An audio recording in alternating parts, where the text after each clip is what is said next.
Bienvenue dans Un rappeur, un chanteur. Aujourd'hui, on compare deux esprits libres de la chanson. Allez, c'est parti, bon visionnage. En plus d'être deux amoureux de la langue française, on a affaire là à deux artistes dont la famille n'acceptait pas leur choix de vie artistique. Moi je voulais être musicien chez moi, j'avais dit que j'étais musicien, oh là là, c'était terrible parce que un artiste a toujours beaucoup de difficultés à s'imposer dans sa famille. Oui. Parce que la famille ne le croit pas, vous comprenez. L'artiste c'est quelqu'un un peu de bizarre, tiens, que c'est péjoratif. C'est péjoratif. Oui. Dans le, comment dirais-je, je sais pas, méchant, mais c'est péjoratif. Et alors j'avais pensé ça et je me suis dit un jour, j'avais fait mon droit, je voulais ne pas être artiste parce que personne ne m'aidait, je pensais que c'était difficile. Et puis, il n'y a rien à faire, la musique chantait en moi. Je sais pas si cette anecdote est vraie, mais il paraît que tes parents t'ont donné une espèce de deadline pour reprendre les études ou pas. Ouais, enfin c'est plutôt moi qui avais dit que si j'arrivais pas à ce moment-là, ben prenez-moi et faites un peu ce que vous voulez, parce que pour moi ça voudrait dire que j'ai rien compris à la vie.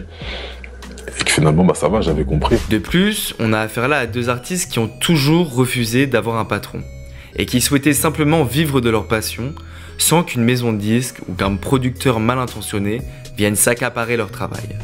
Et quand je pense qu'il y a des gens qui veulent participer à votre truc là, comme ça, à vos droits, à vos machins, alors que ça sort de vous, vous comprenez? Alors que ça sort du tréfonds, de l'antique et solennel tréfonds, et des gens qui veulent participer à votre truc, qui veulent se mêler de ce que vous faites. Qui vous le volent? Oh, je m'en fous, ça c'est pas ça, mais c'est l'horreur, l'horrible horreur du type qui veut rentrer dans le profond de votre cœur, de ce que vous avez de plus intime, n'est-ce pas, et qui se finit par se prendre un peu pour vous. Vous comprenez? Ça c'est horrible, vous savez. Pour être honnête, je sais pas faire autrement. Ma haine n'a pas su cicatriser. La musique, je l'aimais jusqu'à ce que je sois dedans. Contrat véreux veulent me faire signer. Pour eux, c'est clair. Toute œuvre artistique se crée dans la négation et non dans l'affirmation de ce qui se fait déjà. Fais ce qu'il te plaît jusqu'à ce que ça plaise aux autres. Et pas le contraire, ça j'aime bien. Sa famille, une seule erreur et t'as plus de followers. Donc je fais ce que j'aime, non pas ce qu'on me dit. La première, c'est dans la négation que l'œuvre d'art s'engendre. Pourquoi dans la négation? Parce que, on n'a jamais été d'accord, c'est le jour où Gauguin a mis du mauve sur son tableau de la, comment dirais-je, de la scène, je crois. Et puis il a inventé un truc, les gens se disaient, auraient pu se dire, qu'est-ce que c'est ça? Ça n'existe pas, ça. Et pourtant, regardez Van Gogh, fantastique, quoi. Quand il peignait vraiment des choses qu'il voyait lui, et il les peignait comment? Il faut bien le dire.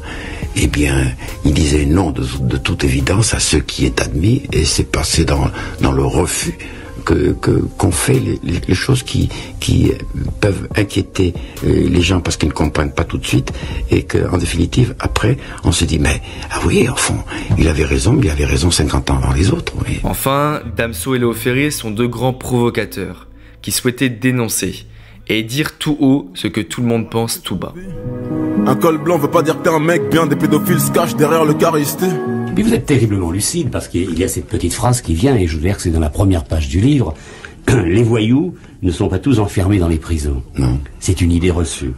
Il en est qui vaquent en toute tranquillité dans les salons, dans la rue et dans les ministères. Oui, c'est sûr. Et c'est pour ça que je dis que je suis un provocateur. Mais je provoque, parce qu'il faut provoquer les gens qui voudraient bien provoquer, mais ils ne peuvent pas, parce qu'ils n'ont pas l'occasion, parce qu'ils sont lâches. Parce que des fois, ils sont pas lâches, mais ils ne peuvent pas, parce qu'ils ont des mômes à la maison qu'il faut nourrir. Alors, ils ont un patron sur lequel ils sont ployés.